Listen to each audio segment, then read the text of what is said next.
Episode 1, The Weight in the Air. The morning broke slowly over the west side of Chicago, Illinois, not with peace, but with a heaviness that settled low like fog that refused to lift.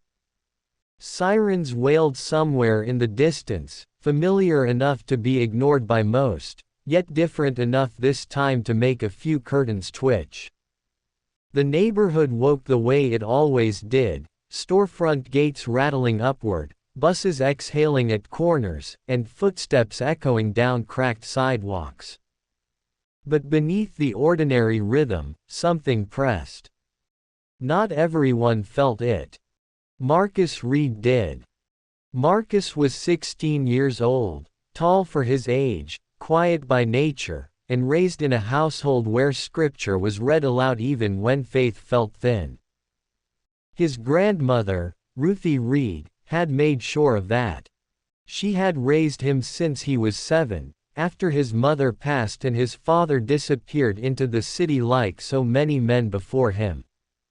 Ruthie believed in Jesus Christ with a stubborn faith that had survived loss, disappointment, and decades on the same block. That morning, Marcus stood at the kitchen sink staring out the window, his backpack slung over one shoulder, untouched cereal growing soggy on the table behind him. His chest felt tight, not painful, just heavy, like pressure before a storm. "You feel it too," Ruthie said from behind him.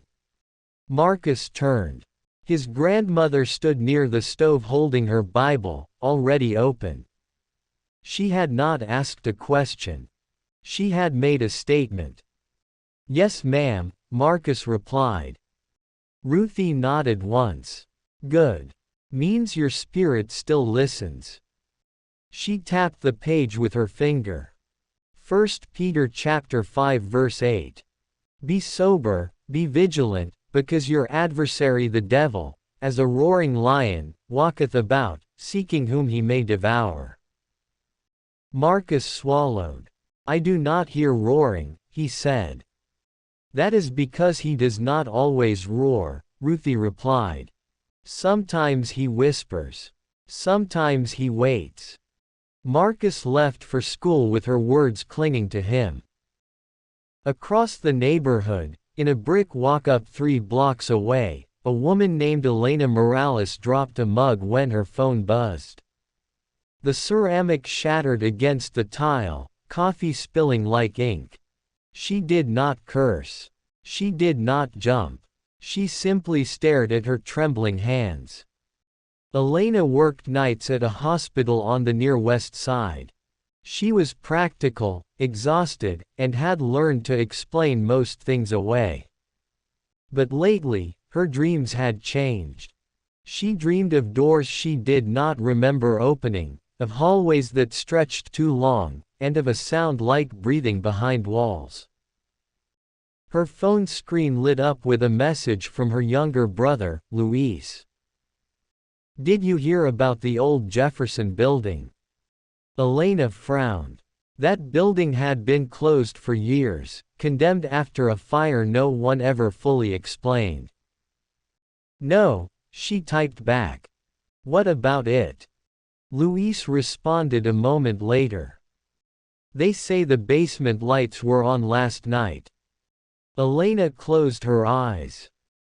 At Booker T. Washington High School, the day moved forward like it always did, announcements crackling over the loudspeaker, lockers slamming, laughter breaking tension that no one named. Marcus slid into his seat near the window, his friend Jamal dropping into the chair beside him. "You good?" Jamal asked. Marcus hesitated. "You ever feel like the air is heavier than it should be?" Jamal blinked, then laughed. "Man, that is just school." Marcus smiled faintly, but the pressure in his chest did not ease. In history class, the teacher spoke about Chicago's Great Migration, about families who came north looking for opportunity and safety. Marcus listened closely. He thought about Ruthie. About prayer meetings she talked about from when she was a girl, when churches stayed open late and neighbors prayed over blocks. Remove not the ancient landmark, which thy fathers have set, Proverbs chapter 22 verse 28 whispered through his mind. He did not know why he remembered it. That afternoon, Ruthie walked slowly down the street toward the corner store, cane tapping the pavement. She paused halfway, her breath catching. The streetlight at the corner flickered, though the sun was still high. "Not yet," she murmured. "It is too early for you to be bold." A young boy rode past on a bike, laughing, unaware.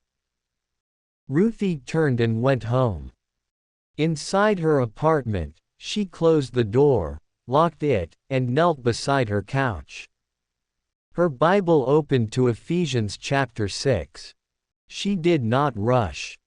"For we wrestle not against flesh and blood," she prayed aloud, "but against principalities, against powers, against the rulers of the darkness of this world." Her voice did not shake. As night fell, the Jefferson Building stood silent, its boarded windows dark except for a faint glow seeping through the cracks near the ground. Rats scattered as a side door creaked open. Inside, something pressed against a boundary it did not own. It did not have a name. It did not need one. What it needed was agreement. Marcus woke just before midnight, heart racing. His room was quiet, but the pressure was back, stronger now. He sat up, listening. Somewhere, far away, a siren wailed, then cut off abruptly. He remembered Ruthie's words. He whispered, "Jesus." The pressure eased, just a little. Outside, the streetlight at the corner flickered once more, then steadied.